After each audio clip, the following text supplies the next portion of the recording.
Aber der beliebteste und auch, wie ich finde, glaubwürdigste Geiger ist heute Abend bei uns, meine Damen und Herren.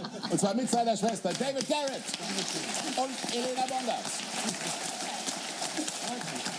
Ja, und zwar zum allerersten Mal zusammen bei uns in der Show. Dass er Musik macht, wissen wir tatsächlich. Das weiß man inzwischen auf der ganzen Welt. Aber sie ist ebenfalls Musikerin und die beiden machen ganz viel zusammen Musik. Und eigentlich machen sie es nur für sich. Aber jetzt haben wir sie überredet, dass sie beide zu uns kommen und ein bisschen uns ihre Musik präsentieren. Und wir können über alles reden. Herzlich willkommen, David Garrett und Elena Bongard.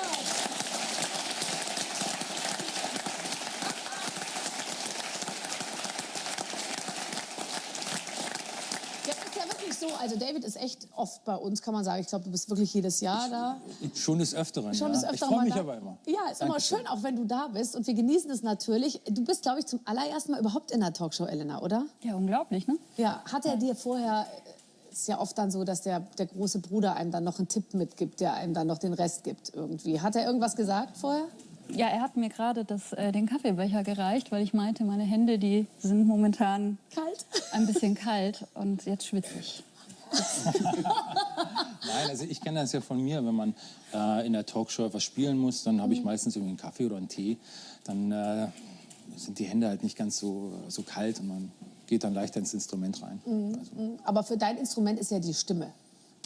Genau. Auch. Und das Klavier natürlich. Also insofern, kalte Hände oder warme Hände, du wirst dich wohl temperieren über die Dauer des Gesprächs. So viel kann ich dir schon mal sagen. Ja. Ihr zwei das hat mich total gefreut, als ich das gelesen habe über euch, weil ihr habt sehr, sehr liebevoll übereinander gesprochen. Das hört man ja nicht immer. Also es gibt ja viele Geschwister. Ich bin Einzelkind, kenne das nicht so, aber ihr seid, glaube ich, in ganz engem Kontakt, oder? Wie oft seht ihr euch? Wann schreibt ihr euch? Wann telefoniert ihr? Also. Ich habe eins vor der Sendung gesagt, lass mich dich nicht unterbrechen. Weil ich kenne das aus meinen... Jetzt bin ich schon wieder dabei. Ich kenne das bei den Geschäften.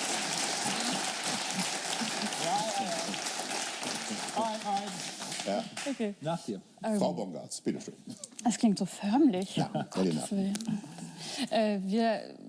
Ich glaube, wir sehen uns tatsächlich häufiger als manche Geschwister in meinem Freundeskreis, weil was wir machen, ist, wir telefonieren oder FaceTimen eigentlich jeden Tag fast.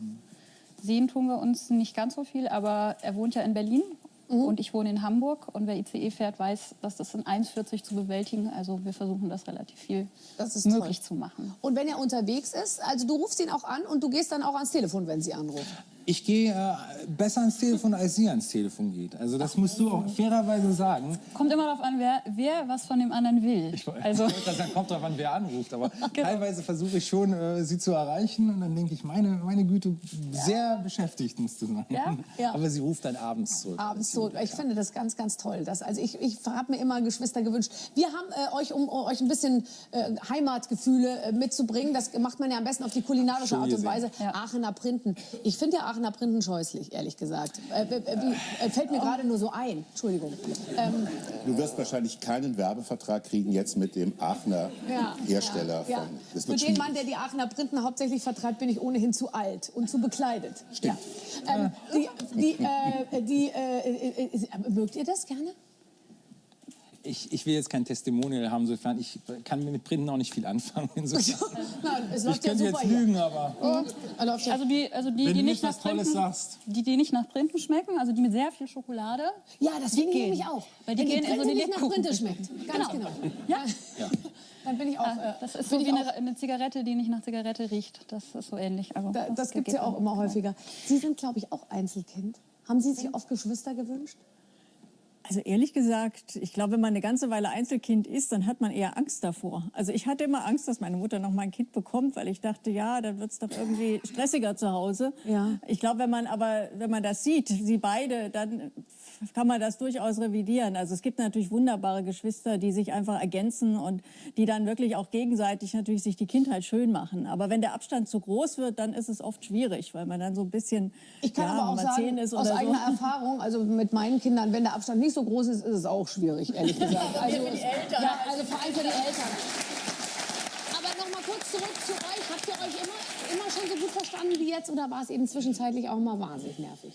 Also ich glaube, in der Kindheit war es schon so, dass man natürlich, wir sind ja doch ein paar Jahre auseinander und dementsprechend war ich sehr früh schon musikalisch unterwegs und du und mein älterer Bruder Alexander und meine Mama haben natürlich dann mehr die Zeit zu Hause verbracht und ich bin mit meinem Papa viel unterwegs gewesen.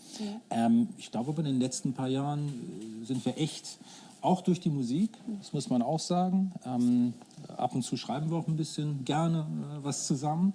Und ich glaube, da ist die Beziehung echt zusammengewachsen. Also so empfinde ich das. Ich glaube, das ist sowieso am Anfang, wenn man noch ein bisschen jünger ist. Wir haben 2 sehr unterschiedliche Biografien.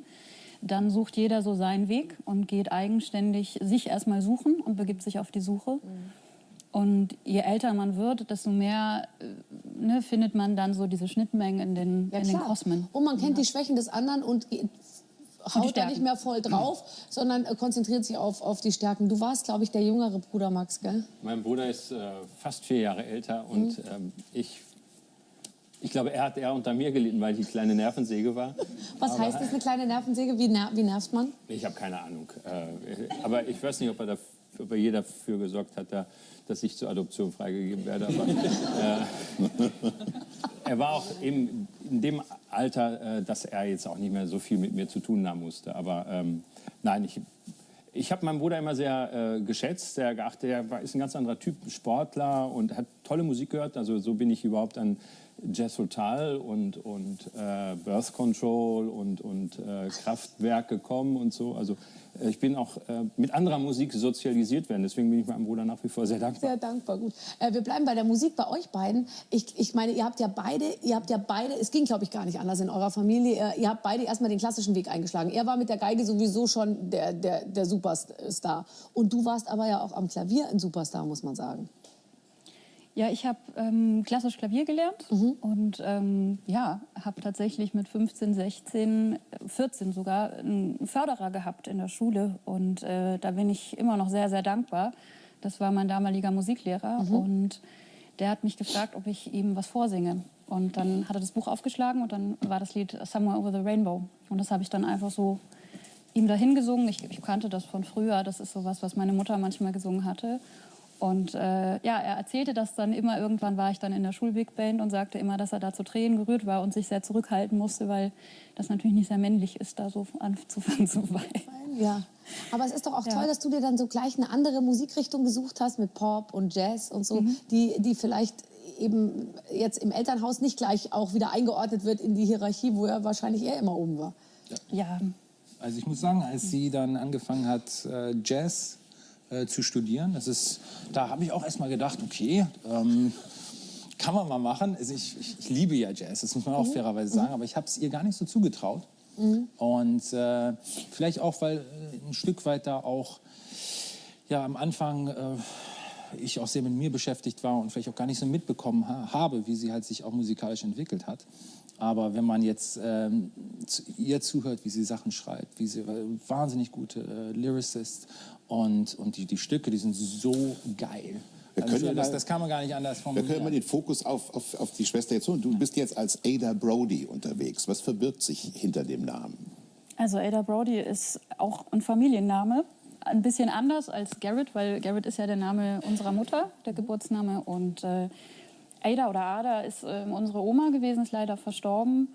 Und es war eine unglaublich charakterstarke, kluge, gewitzte Frau. Und wir hatten ein sehr, sehr enges Verhältnis mit meiner Oma. Die hatte übrigens auch immer Printen, also die nicht nach Printen schmecken.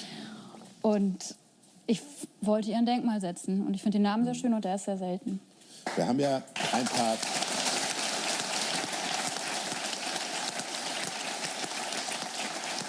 Wir haben ein paar Bilder da und das vermittelt uns einen Eindruck von deiner Kunst. You're a delicate heart in the arena.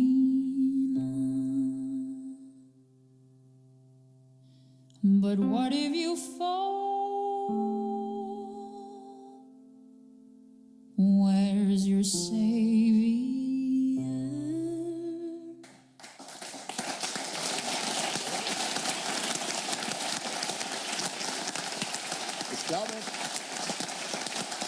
Ich glaube, ich weiß, was Sarah Wagenknecht und Barbara Schöneberger meinen, wenn sie sagen, wenn ich euch als Geschwister so sehe, dann beneide ich euch. Denn was ihr macht, und das finde ich ganz toll, ihr zieht euch manchmal zusammen zurück und macht zusammen Musik, ohne dass das irgendein professionelles Interesse hat, ohne dass ihr irgendwas gemeinsam machen wollt. Ihr nehmt den Urlaub, ihr fahrt nach Schloss Elmau oder wo auch immer hin und macht was. Aus Spaß sozusagen. Ja. Richtig. Da liegen die meisten schon im Bett.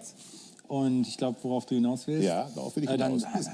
Dann sitzen wir halt abends und ich bin ja jemand, der dann doch irgendwie so nicht so früh ins Bett gehen kann.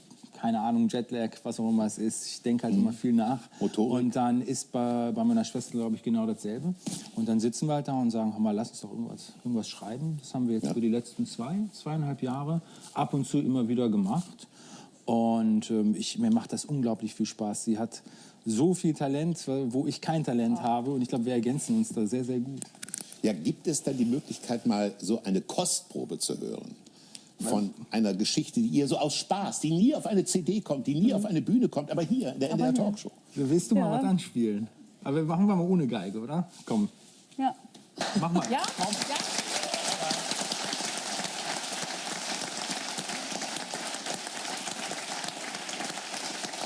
Elena, wenn wir schon die Chance haben. Wie nennen wir das Stück eigentlich? Haben wir schon einen Namen für das Stück? Das ist alles noch zu frisch. Kannst du. Kannst du? Kannst du, gut. Das Stück heißt Kannst du. Das Stück heißt Kannst du. Super. Ja, also Elena Bongartz mit Kannst du.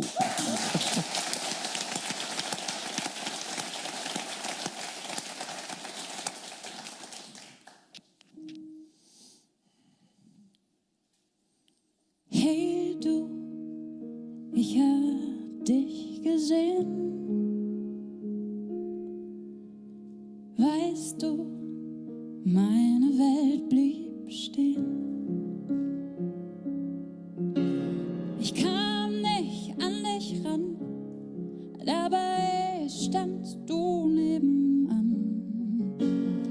Konnte jedes Wort von dir verstehen. Glaub mir, ich bin nicht schnell verliebt. Wusst nicht, dass es sowas gibt. Die Nacht hört gar nicht auf. Ich verliere das Zeitgefühl. Nur ein kurzer Blick von dir genügt. Und ich fall durch deine Augen in ein Meer. Ich seh dich an und schwimm doch hinterher. Und ich sag, kannst du mich, kannst du mich, kannst du mich, kannst du mich hören? Und ich sag, kannst du mich, kannst du mich, kannst du mich, kannst du mich hören? Der Brody.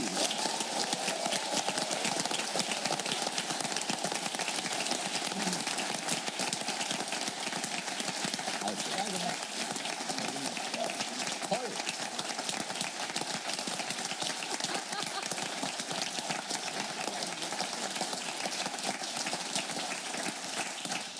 Guck mal, wie David, sie sich freut, wie- dass wie- es vorbei ist. wie Aber stolz. Wenn man das so Nein, vor die sich macht hat. das immer Wie toll. Die macht das stolz. so toll. Ja, aber man ist dann auch so erleichtert, wenn irgendwie man wieder sitzen kann, oder? So toll. Wie stolz. Und wie er dich beobachtet hat, war am tollsten. Also, das ist für mich als älterer Bruder echt Aufregendste, irgendwie, nein, nicht mal aufregend. Bei ihr weiß ich ganz genau, das ist alles immer so Sicher. emotional und sicher und da würde ich mir nie Sorgen machen. Ich genieße das total. Also ich wünschte, ich könnte meine Konzerte manchmal so genießen und da bin ich viel mehr aufgeregt, als wenn ich sie sehe. Also. Ja. Aber seid ihr auch ehrlich miteinander? Ist es so, wenn... Naja, die Frage ist gänzlich berechtigt, weil es kann ja auch sein, dass du ihm was vorspielst und David sagt, weißt du, das kann man vielleicht vielleicht aus meiner Sicht anders machen oder besser? Gibt es da einen Austausch auch? Ja. Absolut sehr reger Ja. Austausch. Also ich habe ja auch schon Sachen zugeschickt, wo sie gesagt hat, also manchmal, ich muss das ganz kurz erklären, ich komme über die Klassik eher über so Harmonic Progressions und dann schicke ich ihr irgendwie ein Demo zu, da ist noch keine Melodie drauf, noch keine Lyrics und dann sage ich, hör mal, hast du da eine Idee für? Und es ist auch schon vorgekommen, dass sie dann geschrieben hat, hör mal, nee, das ist richtig schlecht. Das mag ich Das ist nicht. richtig schlecht. Und dann muss ich aber auch fairerweise sagen, dann geht das auch direkt in die Tonne. Okay. Ja.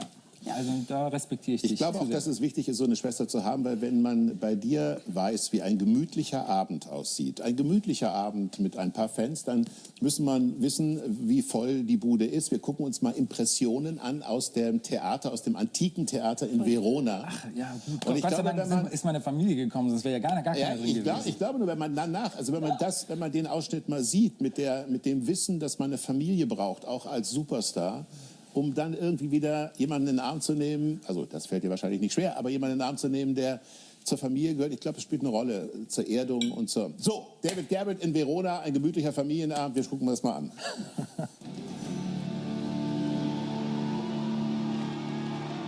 Buonasera Verona!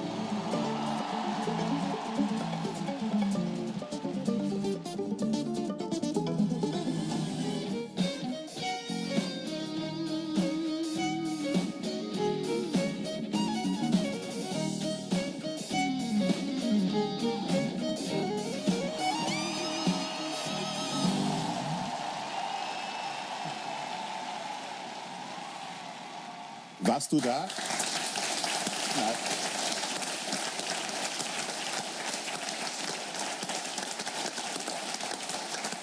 Immer wieder faszinierend, wie viele Leute dann auch plötzlich da sind. Es könnte was mit dir zu tun haben. Jedes Also- Mal gucke ich in diese großen Räumlichkeiten beim Soundcheck und denke immer, meine Güte, hoffentlich kommt da jemand. Aber bis Letzte- jetzt, Gott sei Dank. Hast du nicht auch manchmal also ich habe manchmal vor Auftritten eher so dieses Ding, dass ich mir so denke, oh, vielleicht kommt ja heute mal keiner und es fällt aus und ich muss nicht rausgehen. Hast du das nicht manchmal auch?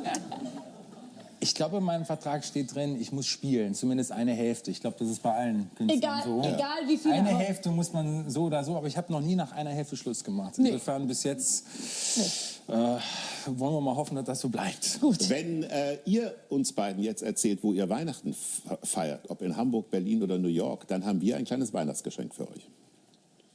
Nach dir. Ja, also ich glaube, dieses Jahr sind wir in Berlin. Berlin, richtig? Berlin. In Berlin. Ja, also mein Bruder hat sich entschieden, der will Richtung Süden und ich bin da, ich brauche das Kalte zu Weihnachten und hoffentlich etwas Weihnachtsmarkt, Glühwein. Schnee. Und deswegen, Traditionell. Printen. Also die nicht mehr Abner Printen. Das Weihnachtsgeschenk, ehrlich gestanden, ihr kommt jetzt rein, ist Bernhard Hoeker. Meine Damen und Herren, Bernhard Hoeker ist da.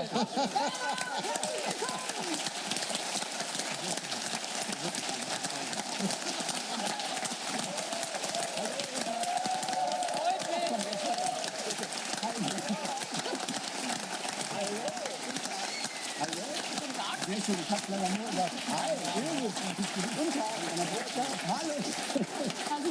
Schön, dass du da bist. Lieber Bernhard, Bernhard, ich glaube, du hast Verständnis dafür. Ach so, wir haben uns noch nicht Ja, hast du noch eine Frage, weil das Gespräch neigt sich dem Ende Ja. zu an David Garrett oder an seinen ja, ich hätte eine Frage. Worum ging es gerade? Wir fassen das für dich gleich fassen wir nochmal was zusammen. zusammen. Es ging darum, dass David Garrett noch eine sehr, sehr, sehr begabte Schwester hat, die wir heute vorgestellt Ja. haben. Das Heute hab sind ich sie schon bei uns gehört. Elena Bongard und David Garrett. Sehr gut.